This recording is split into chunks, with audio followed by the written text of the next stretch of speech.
Welcome to the Psychedelic Perspective Podcast, where we embark on a journey into the realms of consciousness, spirituality, and personal transformation through the lens of entheogens. I'm your host, Kai, and on this podcast, we explore the profound experiences and insights of individuals who have ventured into the mysterious landscapes unlocked by entheogenic substances. Thank you for joining us for our very first episode.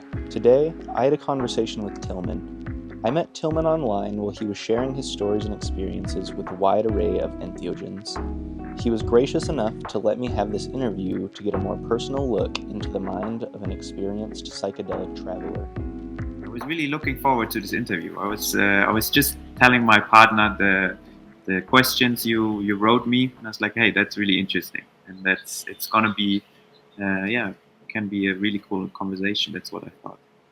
I've been looking forward to it since I saw your AMA. I was reading some of your responses, and I was like, man, I've got to talk to this person. They sound like they've got a story to tell. Okay, yeah, maybe for someone, yeah. As you might have read, it was mainly a thing for myself. I wanted to know what is happening, and I wanted to dig deeper, basically. Yeah, just at one point I thought, oh, maybe I could share it with some people, and maybe some people would actually have a value in those experiences. Yeah, I definitely think that sharing your story and can be beneficial to others. I think it can help encourage people to do more research and take that step for themselves, especially like in your case where it was mostly just for the benefit of yourself, really. I think that sharing experiences is a good way to help the stigma to sort of break down, and hopefully people want to have more open conversations about this type of stuff and the benefits that they can do. And obviously it's not going to be for everyone, and that's okay. I have to say it helped me a lot. It helped me to integrate it, and to also like receiving those questions, or also receiving those comments that were not necessarily questions, was a chance for me to think about it again, and to contemplate about it again, and to actually understand myself better at the end.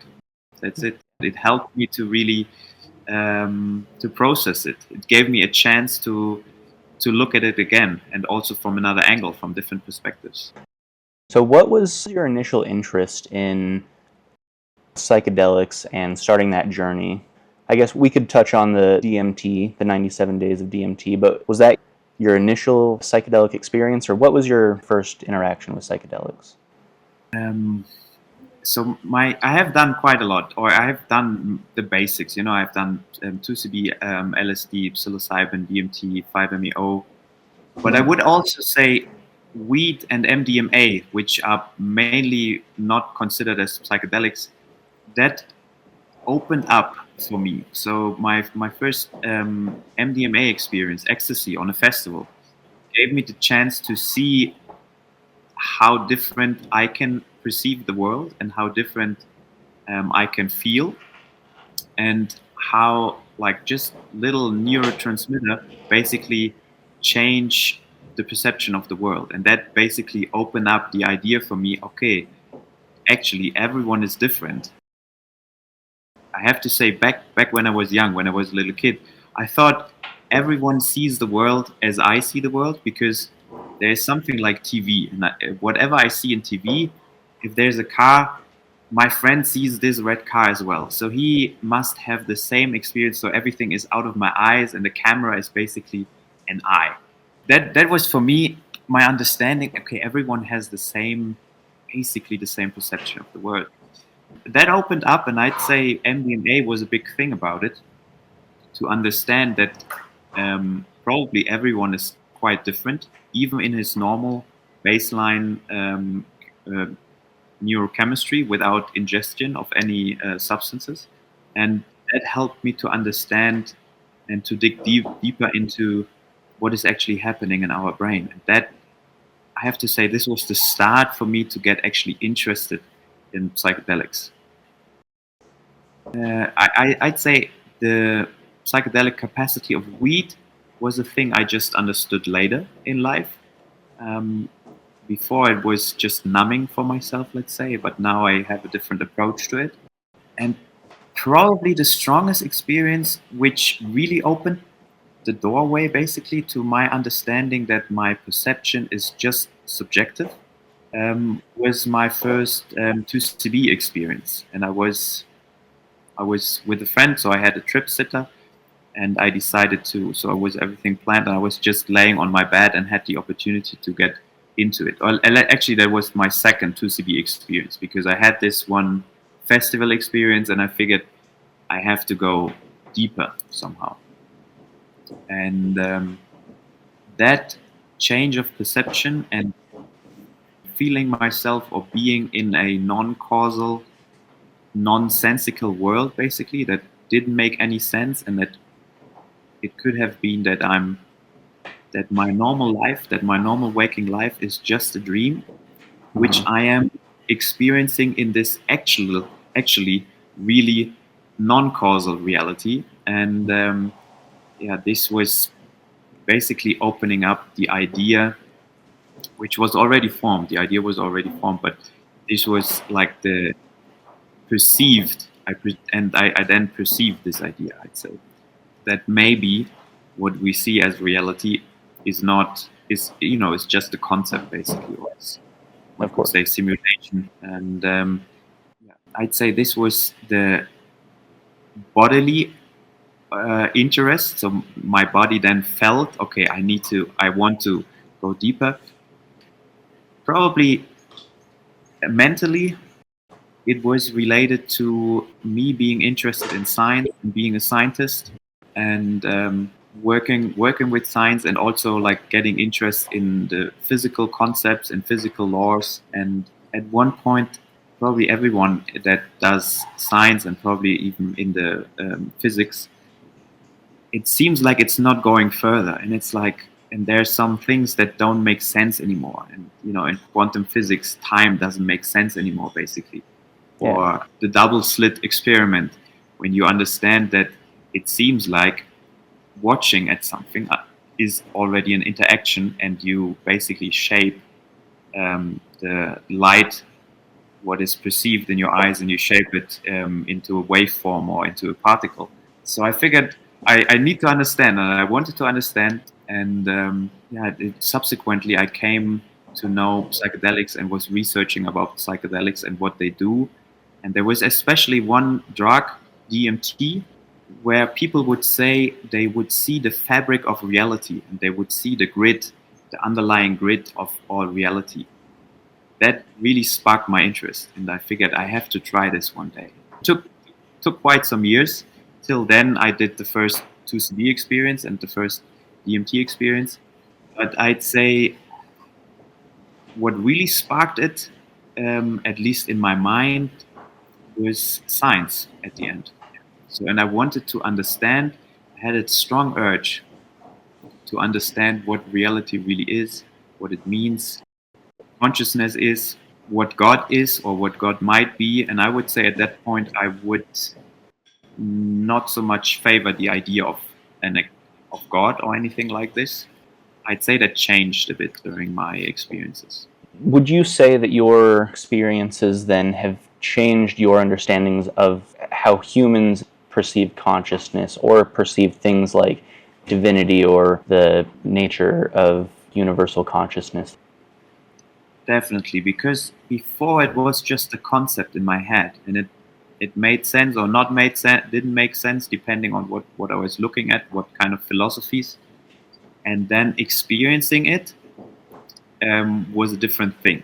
So that really changed, because before I would just be able to explain it to myself and say something like, okay, so there's something like light, perceivable light, and it's green and it's red. But it's not really green or red. It's not inherently green. It is just a wavelength, and it's an interpretation in my brain, basically, that makes me perceive the color, which I call green or red. And so I could understand it. It's like, okay, yes, that it makes sense. It's a wavelength, and But then actually perceiving like a complete shift in perception. Where colors maybe merge with different colors, or sounds create colors suddenly, just different than just thinking about it. Yeah, and it's like, okay, yeah, now I feel it. Now I feel that green is not a color. Now I feel that green is just a concept. I think that it's interesting to put into perspective that everything around us is just how our brains perceive wavelengths and vibrations of matter. It's interesting. I don't think that a lot of people, I guess, really kind of have that thought process. They just think that thing is blue. They don't think more of it, why that thing is blue. It's true. But it's interesting if you strike that conversation with someone and they entertain that thinking, and it's nice how that also already opens up. Some people say, yeah, interesting. Didn't even think about it. How do you approach the integration of your experiences while on entheogens and on psychedelics into your daily life, especially having this massive amount of experience with DMT? How do you feel that you took, what you learned from those experiences and integrated it into your life? That's a really good question. I was thinking about it a lot. I would say it changes. With this, sometimes it gives me the feeling everything, well, I was just explaining, basically it's all interpretation. So one could call it what we see or experience as a simulation. If I put my energy in this kind of way of thinking and try to perceive the world as a simulation, that's what I do sometimes for fun, as let's say as an integration process. Then I will go through my world and see my dogs and my friends and everything that is close to me just as a simulation. It's sometimes a bit disturbing, and sometimes it's really enjoyable, because then I see birds flying around and it's like, wow, it's such a great simulation. It's so detailed, it's so precise, it's so sophisticated. It gives me just a moment of joy that it's just programmed, and it's basically programmed probably in my head. It's just a model of reality. And I'm so happy that I am able to perceive it, and that I'm able to render it in that kind of greatness. It's quite some fun, and that sometimes helps me not see things so, let's say, not take things too seriously. For example, sometimes I have some anger issues, but if I really get into it, into the idea of a simulation or of just an interpretation of my brain, then there's no need to be angry about anything. There's no need to be afraid about anything. There's no need to be afraid of death, or of other people in my life might die or have died already.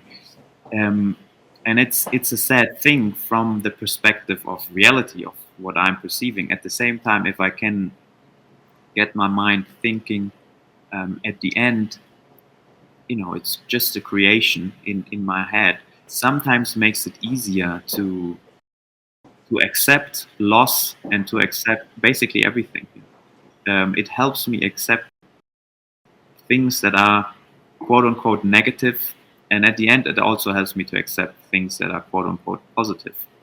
I think that it can definitely help people with acceptance of the uncontrollable things in their lives. And like you said, it can help with alleviation of saying, wow, putting into perspective how beautiful this world or this reality that we are in, and how fortunate it is that we get to experience it and get to experience the things that I think that people might take for granted, like you said, birds flying above your head, or just the interactions with your dog. Yeah, so it helped me to see the beauty in everything, and maybe that also that I now see God. God is it's a big term, but I think people can understand what I mean with this, and it's not. It doesn't have to be like a Christian God or Allah, a person with a beard or something like this, but just that basically maybe or potentially at the end it's all the same. It's all the same substrate. If it's consciousness, or if it's atoms, or if it's strings, whatever you want to call it, but at the end this is what creates life. And one could say that way, God permeates everything, and is basically the baseline, or you could say consciousness might be the baseline of all reality and all existence. And that could lead to the thinking that you might think, okay, so basically I am kind of separated from this, like from this wall next to me. But at the end, it's the same substrate. So I could say it's also me, same as I would say you are also me and I'm also you. That also makes me a nicer person, I think, because if I think that you are made of the same stuff as I am, and basically we are then the same, um, why should I be mad to you? Because I would be mad to myself, basically. So I would interfere with myself. And when I can keep this understanding, and I don't have it all the time, but I like to entertain that, then I really feel like a nicer person. I behave much nicer to my environment. Let's say, especially in Mexico, there are many people that like to snitch some money of you. And I don't like that. I get really angry about it sometimes. But if I am able to keep that thinking that this guy who is trying to, it's not much, but he's not real, or he's lying. I don't like lying. But at the end, if I see him as basically being me, or a reflection of me, or also being, permeated by God, then I can have empathy for him or her trying to steal my money, because at the end, this person is just trying to survive. He wants his pattern to survive in this reality. If I can keep this thinking, then I don't mind. Then I can smile back and say, okay, I see what you tried, or I see what you just did. So you snitched some money, but hey, I love you anyways. I'm not able to keep it all the time, but if I can, such a nice person, and I would love to have that all the time. And I sometimes lose it. It certainly happens. It's what makes us human, I suppose.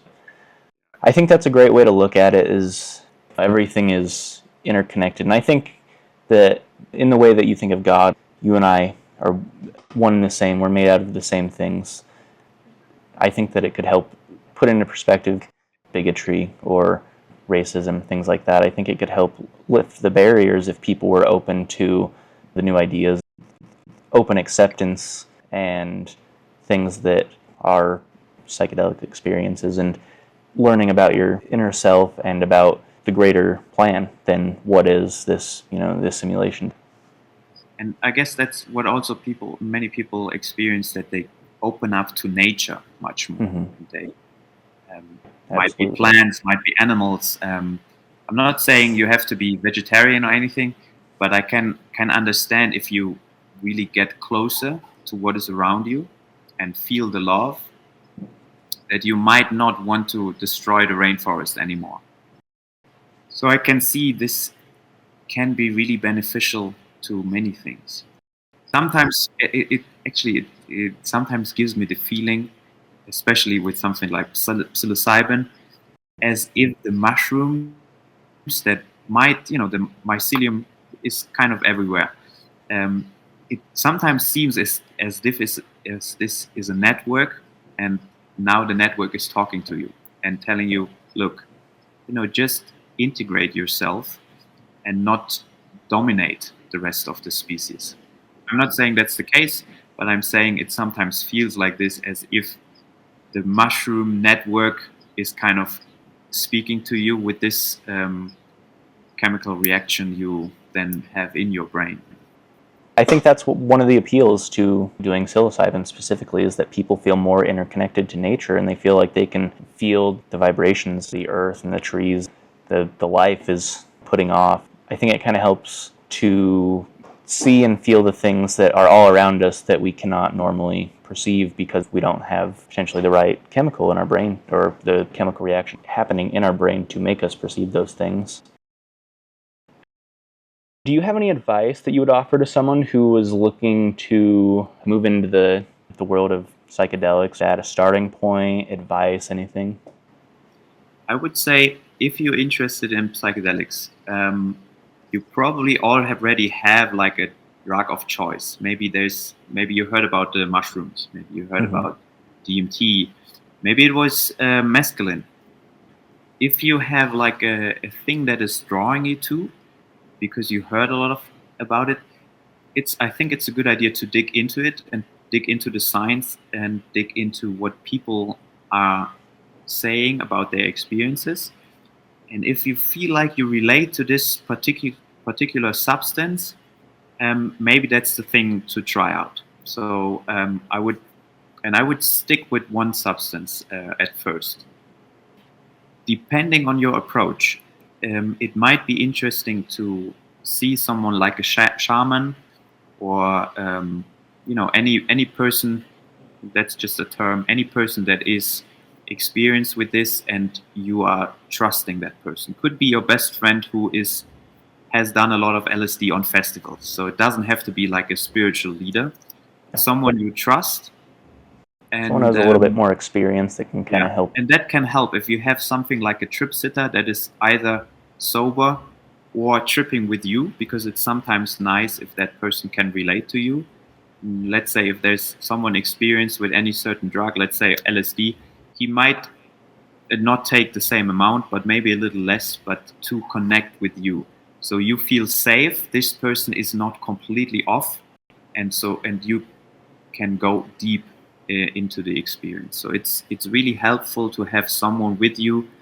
And maybe that's a psychological thing. If you have someone, maybe a third person that is in another room and that's just sober and can drive the car. Because I was really afraid when I did psychedelics the first time. It really helped me to have someone experienced or to have someone sober with me. And that's also I guess the whole thing of a ritual. If you do like an ayahuasca retreat or anything like this, as it is coined the really strong or most strong experience, maybe then it's nice to have someone around that is doing this for 20 years. In case you want to do it on your own, again, I'd say choose a substance, don't mix it too much, be straight. Also, let's say, I know quite some people smoke weed and they do it on a regular basis every day. And I know many people that have their first psychedelic experience and then maybe before or after it's not finished yet, they smoke weed again. Not to do things like this. If you have like a certain drug you are really used to, like weed or alcohol or cigarettes, I'd advise you not to do it on your psychedelic experience, because you might want to have like a pure experience. And if there's a challenging moment, don't take the weed to make it less challenging. That's the thing that is happening. And it's sometimes really helpful to go through this without interfering with the actual substance you are taking. This is one thing. And another thing, if you want to go solo and don't want anyone with you, then I'd say start really slow and take the substance you're interested in, and also do some research. Always do some research for yourself. What could happen, what potentially experiences could emerge, and then work your way up to a certain dosage. That's a way. At the same time, probably for the first time, I'd say get someone that is experienced, get a shaman, because it's a difference if you really tip the point and have a dosage that gives you a real experience, let's say it like this. And maybe half a gram of psilocybin is nice and it's entertaining. At the same time, I think the really spiritual experience start at a higher level. And it's nicer to have someone with you and really let go, because that's the thing. Just let yourself fall into it. I think that was very well put. I think that it's definitely beneficial when you're going into it, starting especially, to have a little bit of oversight, have someone who you feel comfortable with and can help you through the discomfort, bad feelings, things like that. That's actually one of our goals overall, is to be able to have retreats where people can come and we can do guided meditations, things like that, on their sacrament of choice.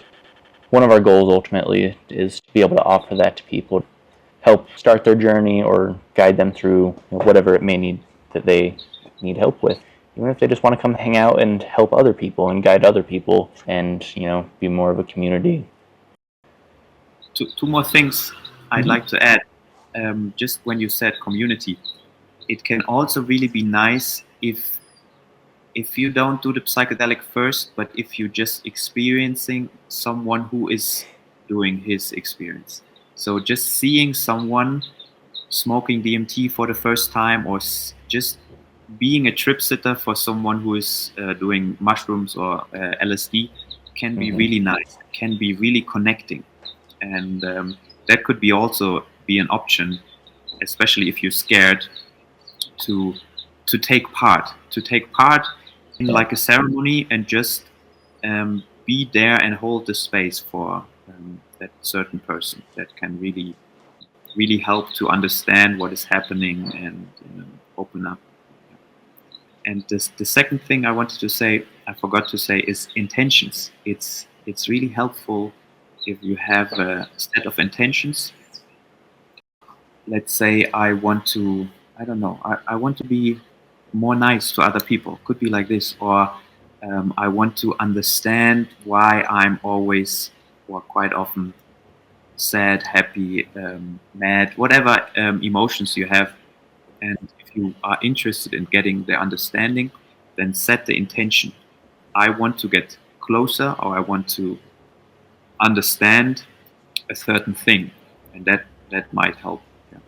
And at the same time, be aware. If you say, I want to understand my fear, it can be quite a fearful trip. And then there's an option to make it easier, or to coin it better.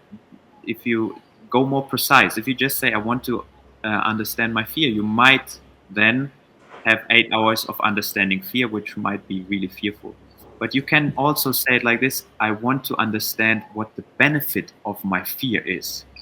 And that could change the trip into a much more nicer thing, into a much more easier thing to understand your fear and to relate to your fear. And so it's helpful to be really precise, and and then to go in with this. And if you have that intention, meditate on it. Take some time to write it down, share it maybe with friends, and on the day of your experience, really center yourself what you are wishing to happen, or what you're wishing to understand during this trip. We have a sticker that we made. It says SSRI on it, and it says setting, reverence, integration. So those are our versions of SSRIs, is the setting, reverence, and integration. And that's one of the things about Sovereign Church, is that we're not trying to give people, like, grow your own mushrooms and go to a rave and stuff like that. And granted, that could be, a set and setting to a degree, but we want people to have more meaningful, deeper experiences. I think that having a ceremony beforehand and setting their intentions, preparing themselves mentally for what they might go through, I think is definitely a benefit. And also, like you were saying, with if you set your intentions and you might have a really scary trip or a very poor trip for 8 hours, if you set the intention of understanding why you have these fears, while it might be unpleasant, I think it can be beneficial, because it can kind of help you. It might be unpleasant, but you know that you're hopefully going to get some deeper insight from this, and you're going to get some revelation or something on the other side of it, and hopefully it will give you a new perspective on whatever it was that your intention was. And the good thing is to actually allow everything that is happening, allow it, accept it, and embrace it. So whatever comes up, you have to understand it is already in you. So if, let's just say, there's this monster coming, the monster is already in you. So you don't have to be afraid. Nothing will hurt you. It will only show you, basically. It's sometimes nice to see the own monster, your own monster. Let's say for an example for myself, I'm sometimes angry and I don't like it. So I basically interfere, or I encounter the angry DMT space sometimes. So, and at the end, it is my own anger that is just showing to me in another visually representation, basically, and gives me an understanding what anger can do, and what detrimental, or how bad actually it could be, and how on the other hand, love can be different. And sometimes for me it was helpful to understand how much energy is, let's say, captivated or kept hostage in the anger, and how useful this energy can be used for different things. And if I release that energy, basically, instead of getting angry and shouting, shouting is pushing energy together basically and shouting it out. If I can release that and take that energy, I have so much free energy, let's call it like this, which I can use to plant trees or to pet my dogs or to say nice compliments. And and that can be really helpful if you allow it and not try to run away from it. And for that reason, I'm not saying festival setting is bad. At the same time, if you really want to go more spiritual, it might be beneficial to be in a calm environment at home, somewhere where you feel safe, where it's not so much input of sounds or lights or anything, and to have someone you trust. Yeah. And that also, the thing is, on a festival or any party setting, you might not have the chance to really integrate it with someone you trust, and because that person might be tired and wants to go home now and stuff. But if you're at home, then you can take your time to also speak with the person who is helping you out and be calm on yourself, and that can help tremendously, I guess, also for challenging experiences. If you then have the chance to really sit down and to talk to someone or to write it down for yourself in calmness. Yeah. I definitely think that there can be a time and a place in my mind to, take a drug and then go to a festival, but I do agree. I think that it definitely helps, especially if someone is of the mindset that they are going to, like they want to avoid having a bad trip or a difficult trip, being in a more controllable environment. And like you were saying, more peaceful, somewhere where if you do start to, have something difficult come up, you could speak to someone, you could have a little bit of an already more peaceful environment than lights flashing in your face, music deafening your ears. I definitely think that preparation and knowing what you're comfortable with is certainly part of the experience. And then also maybe, for the first times, it's nice to be in a controlled environment, and then again it can be really helpful to see things, to see some certain patterns. For example, I had an experience with a psychedelic substance on a festival, and I suddenly felt as everyone would watch at me and would like judge me, and I was like, okay, shit, I need to walk straight and I want to look cool. Also, I lost all my friends. I didn't know where they were. And then I was thinking, oh, now everyone is looking at me.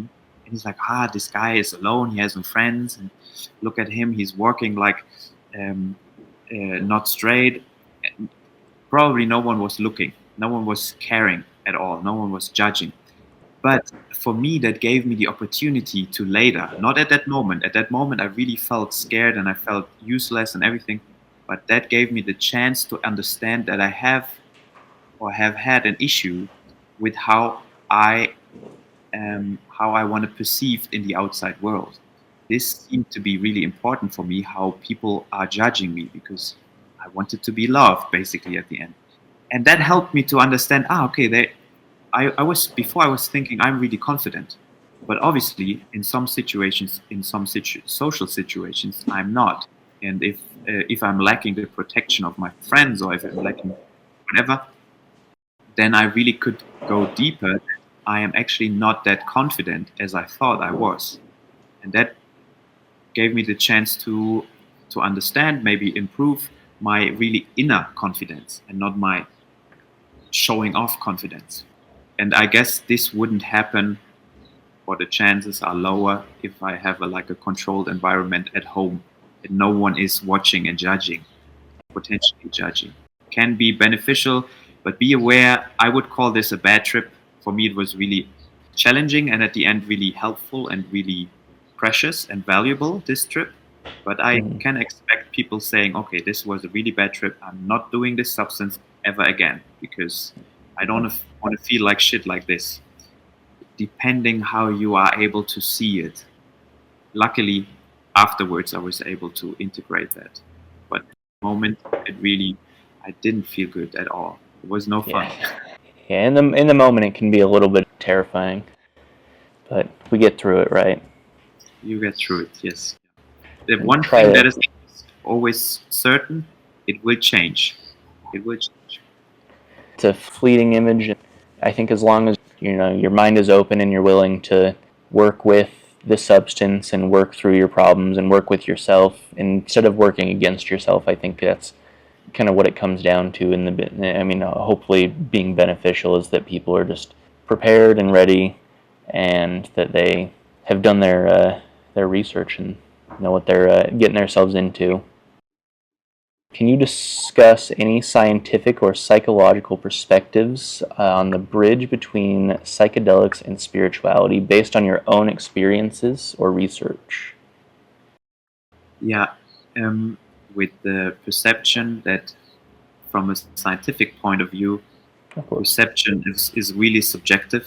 And I was making the point with colors. The same, for example, applies for sound. Sound is basically just movement in air. Air molecules are vibrating and they are touching your ear, your eardrums. Those vibrations will be converted basically into chemical and electrical signals. It's like a Morse code, and it's a bit like a computer, 1010, and this then makes the program basically, and this then models reality. I guess this is my that's how I think reality might work, and for that reason, psychedelics give the chance to really feel that, and to not only mentally understand this concept, but also physically be able to receive it. I think in the way that you describe it being, just all input is reality, is what we perceive as reality, and then the psychedelics are sort of the thing that help to see above or see beyond what we perceive as traditional, I guess, reality. Do you think that more people would benefit from having those experiences, that maybe it's not all that that it seems to be, that life is not all that it seems to be? Maybe there is greater purpose in what we can't perceive. Definitely, because for various reasons. Because let's say you have the experience of oneness, that can definitely help to be nicer, as I just said before. Also, if you, and that's the thing for me, I don't know if that's for everyone, but I can just speak for myself.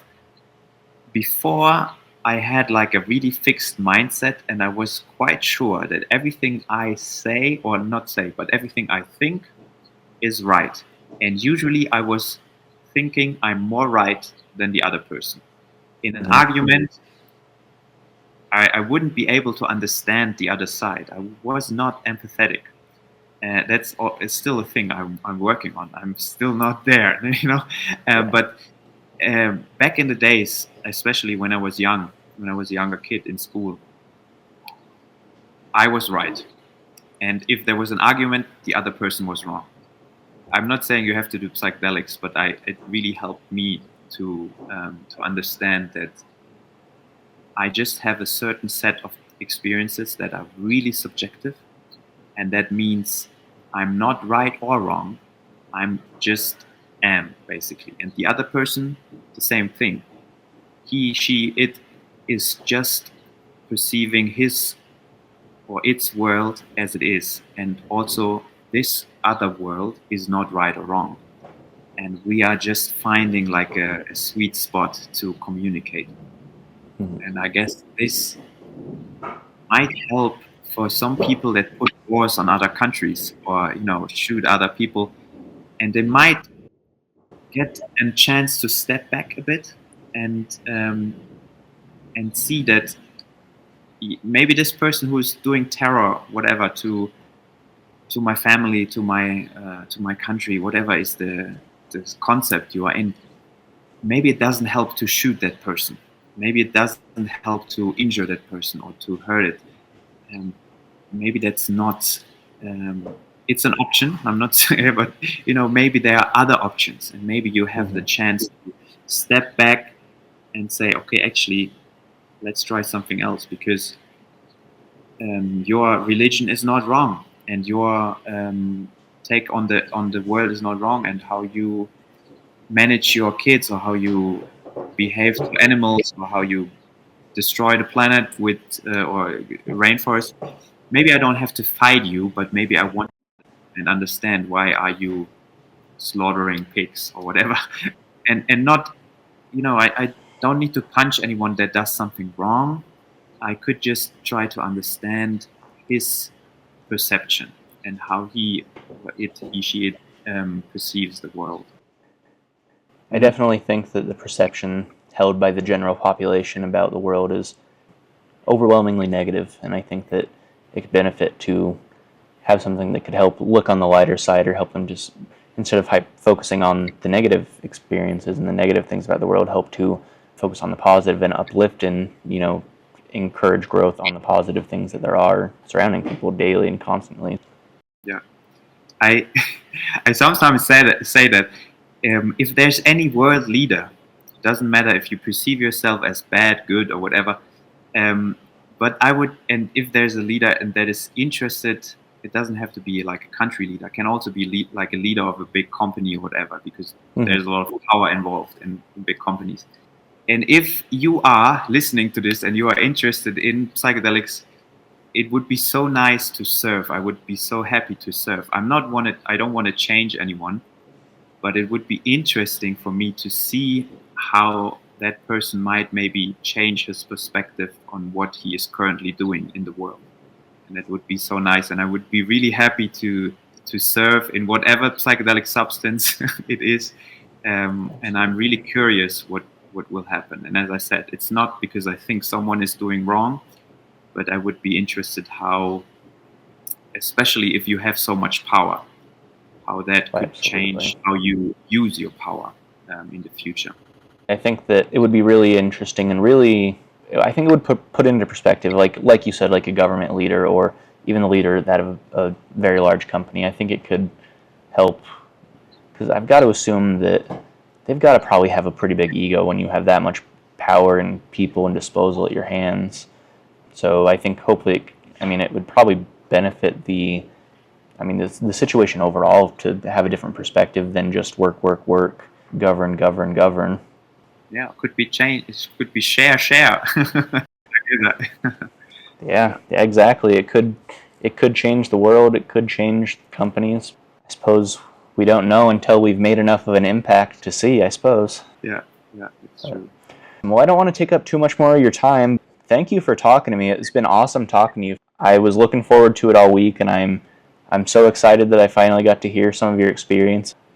This has been awesome. So thank you again for actually sitting down and talking to me, and being willing to share some of your experiences and your insight.